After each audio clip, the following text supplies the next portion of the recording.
तानाशाही नहीं चलेगी, नहीं चलेगी, नहीं चलेगी। तानाशाही नहीं चलेगी, नहीं चलेगी, नहीं चलेगी। गुंडागर्दी नहीं चलेगी, नहीं चलेगी, नहीं चलेगी। गुंडागर्दी नहीं चलेगी, नहीं चलेगी, नहीं चलेगी। भारत माता की जय।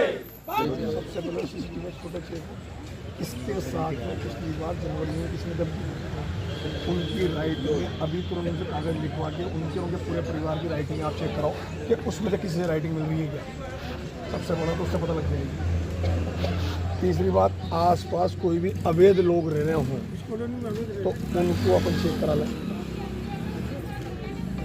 इसके लिए अपन सुरक्षा के तुरंत पुख्ता इंतजाम उपलब्ध करा दें जिससे कि इसके और इसके परिवार के साथ कोई हादसा नहीं हो जाए, अन्यथा बहुत बड़ी सुरक्षा उपलब्ध करवाई इसको कमांड सेंटर से 24 घंटे के लिए लगातार और कुछ नहीं तो कम से कम चुनाव तक तो सबसे पहले उपलब्ध कराया जाए। क्योंकि अगर उनको कोई हादसा करना हो चुनाव तक, क्योंकि ये सनातनी है, हिंदू धर्म का प्रचार करता है, इसके अलावा ऐसा कुछ भी नहीं है, जिनैन आदमी है, तो इसके साथ में कैसे भी कोई वारदात नहीं होनी चाहिए, नहीं तो उनको दर्द हो जाएगा। और इसको जो पहले वाली जो कार्रवाई थी वो कैसे हुई, उसमें डायरेक्ट कैसे यहाँ से सीधी जमानत हो गई, उसको अपन चेक कराएं और नहीं तो उनको दोबारा पवन करें। 22 जनवरी को इसने 21 जनवरी कराई, 24 जनवरी से रिपोर्ट दर्ज कराई थी। उसमें अपन चेक करा के उसका क्या हुआ उसका स्टेटस चेक करा लें। और क्या थी वही बात बताओ। पीएफआई और मुस्लिम संगठन से जुड़े हुए लोग हैं ना, तो एक तो आसपास के केतुन में राम बारात में जो हमला हुआ अभी राम बारात निपटी है, वो तो लगातार क्या हो रहा है, लगातार हमले हो रहे हैं। बाहर के लोग आए हो तुम वोट लो आरोपी का माहौल खराब करना की वजह से मुझे लग रहा है कि माहौल खराब करने का नयापुरा में पत्थरबाजी नयापुरा में इस्माइल चौक में हुआ। एक चुनाव के दौरान लगातार ऐसा लग रहा है मुझे कि ये वर्ग विशेष के लोगों को बीच में ला के और माहौल खराब करने की कोशिश की जा रही है, तो उस पर अपन कहीं सघन कार्रवाई कर रहे हैं। और अभी हाल में पहले नयापुरा में हुआ, पहले नयापुरा में हादसा हुआ इस्माइल चौक में, उसके बाद में केतु में राम बारात का हमला हो गया। ये लगातार चल रहा है, तो इसके साथ ये तीसरी वारदात है, ऐसा नहीं है फिर कोई बात नहीं। दावत इस्लामी का कौन व्यक्ति है वो? बहुत सारे इसकी भी जांच कराई जाए। जो आवंटित है वो तो रही नहीं रहे इसमें। मकान है यूआईटी में, अपन तो क्षेत्र से बदर कराऊं ताकि कहानी खत्म हो, ढंग से चेकिंग हो जाए उनकी। आवंटित तो मकान नहीं है जो यूआईटी के मकान है उन पे कब्जा करके धंधे भी अवैध है ना? धंधे भी अवैध चल रहे, सारे काम चल रहे हैं इसमें। 12-12 साल के बच्चे चाकू लेके घूमते हैं, डरा देते हैं। थाने 7 किलोमीटर दूर भी नहीं। नाबालिग बच्चे इन्होंने नाबालिग बच्चे ट्रेंड कर रखे हैं, जान करके वो इसलिए कर रखा ताकि उन पर कोई कार्रवाई नहीं हो पाए। नाबालिग बच्चे उसको अपन ट्रेस करें और ट्रेस करके उनको कार्रवाई करें। दावत इस्लामी का नाम लिखा, दावत इस्लामी कोटा में ये करवा रहा है सब कुछ। रात को भी मैंने 4-5 विज्ञान नगर से आते हैं, विज्ञान नगर में वहाँ पे हो रहा है सब कुछ। इस्लामी और पीएफआई वाला ये कॉलोनी बता दो ना, पीएफआई का जुलूस में ज़्यादा उसमें इस तरह की बात कंसुआ भी है इसमें।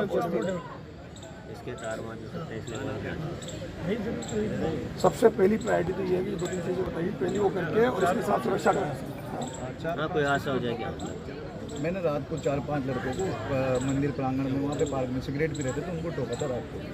टोका था, टोका नहीं था, टोका। हाँ टोका था, बोला था उनको जिन लोगों को टोका था जानकारी दो आप। नाबालिग थे वो, इनके वही विशेष समुदाय के बच्चे थे, टोके लगा के।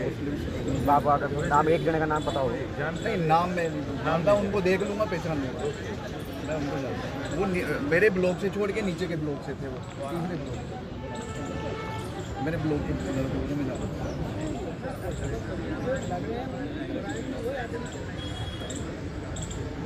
कि ये मनोज हैं, इनके घर पे इनका कहना है कि किसी व्यक्ति ने जब इस सुबह उठे तो इनके दरवाजे पे और एक और पेपर जो इनके दरवाजे के सामने पड़ा था उस पर इस तरह की बात लिखी गई जो इनको डराने की सब इनका जुदा कर रहे थे। इस तरह की बात सामने आई, जैसे ही पता चला इसके बारे में हमने मुकदमा दर्ज कर लिया। इनकी सिक्योरिटी के पॉइंट ऑफ व्यू से हमने इनकी सिक्योरिटी को सुनिश्चित कर लिया।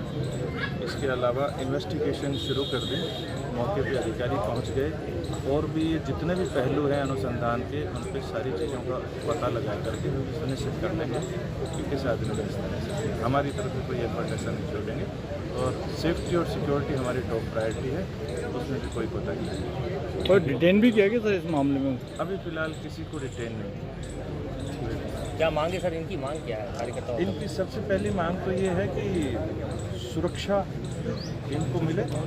दूसरी बात ये कि जो लोग भी इसके पीछे हैं वो सामने आए और तीसरी ये बात है कि चुनाव के समय में इनका ये कहना है कि इस तरह का कोई बात हुई है तो ये माहौल को कोई कम्युनल करने के उद्देश्य से तो नहीं किया जा रहा है, इसके बारे में भी इनकी शंकाएँ हैं, तो उसके बारे में प्राथमिक दृष्टिकोण से आपने क्या पाया था, कोई करतूत किसकी तो? अभी तो मुकदमा दर्ज हो गया, इन्वेस्टिगेशन अपनी तरफ से पूरे एफर्ट करेंगे। अभी कोई फैक्ट क्लेरिफाई नहीं हुई, इन्वेस्टिगेशन करेंगे और जल्दी ही इसके बारे में डेफिनेटली आएंगे।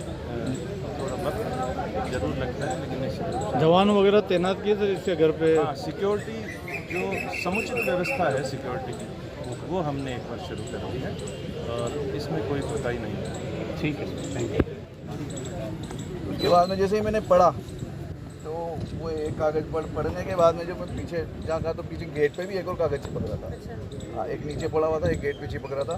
फिर मैंने वो कागज़ उठा के, हमारे सामने भाभी जी मेरी तरफ देख रहे थे तो उन्होंने पूछा क्या हुआ ये कागज़। मैंने कहा भाई साहब कहाँ हैं? उन्होंने कहा, मैं घबरा गया था उस टाइम को। मैंने अंदर घर पे धर्म पत्नी को भी आवाज़ नहीं लगाई, मैंने कहा अभी ये भी डर जाएंगे, तो मैंने उनको भी नहीं जगाया, वो सो रहे थे। मैंने कहा भाई साहब को भेजो, तो भाई साहब बुलाए बाहर के बाहर ही। मैंने उनको दिखाया, मैंने कहा भाई साहब ये उन्होंने कहा और को भी बुलाओ। फिर मैंने एक दो फ़ोन और करे पड़ोसियों को, सबको बुलाया, 2-5 जने इकट्ठे किए। फिर उसके बाद में मैंने हमारे मित्र महेंद्र जी CID में उनको मैंने भेजा। फिर एडिशनल SP साहब का मेरे पास फ़ोन आया, पूरी जानकारी देने के बाद में CI साहब से मेरी बात हुई। क्या लग रहा है आपको, क्या दहशत फैलाने का लग रहा है आपको कि आपके भाजपा कार्यकर्ताओं में दहशत फैलाई जा रही है? नहीं, मैं क्या लग रहा है? ऐसे क्षेत्र में रहता हूँ जहाँ विशेष समुदाय ज़्यादा रहता है।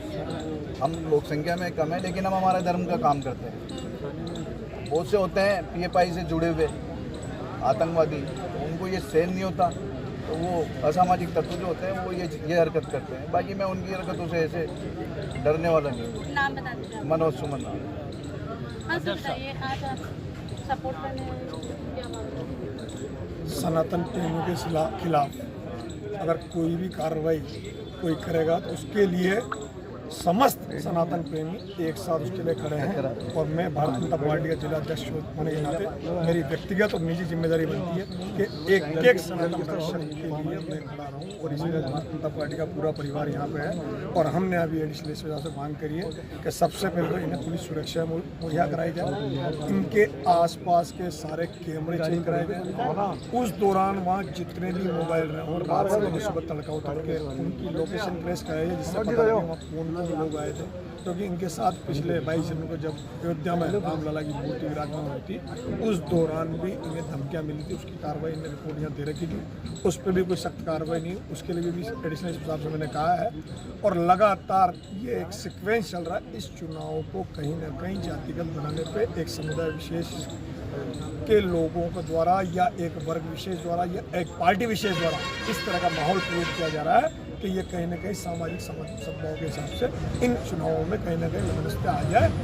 इस तरह से आपने देखा होगा पहले एक दिन अभी नयापुरा में स्माइल चौक में इस तरह की वारदात हुई, उसके बाद केतुन में राम बारात पर वारदात हुई और उसी कड़ी में आज ये वारदात हुई है। ये इस चुनाव को जैसे उदयपुर में कन्हैयालाल हत्याकांड हुआ था ऐसा लग रहा है ये चुनाव हमारे विपक्षी दल इसको कहीं ना कहीं सामाजिक उन्माद पे फैलाने को आतंकित है। आरोप लगा रहे हैं विपक्षी दल पे सर?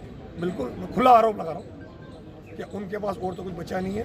चुनाव वो हार चुके हैं नैतिकता से, तो वो चाह रहे हैं कि इस चुनाव को कहीं ना कहीं इस तरह से बना दिया जाए कि जिससे वो जो उनके पास, क्योंकि उनकी स्थिति ये है कि जो लोग कांग्रेस सपोर्टर थे वो भी अब कांग्रेस के साथ नहीं है, तो वो चाह रहे हैं कि हमारा जो बचा हुआ सामान है वो एकजुट रह जाए। इस तरह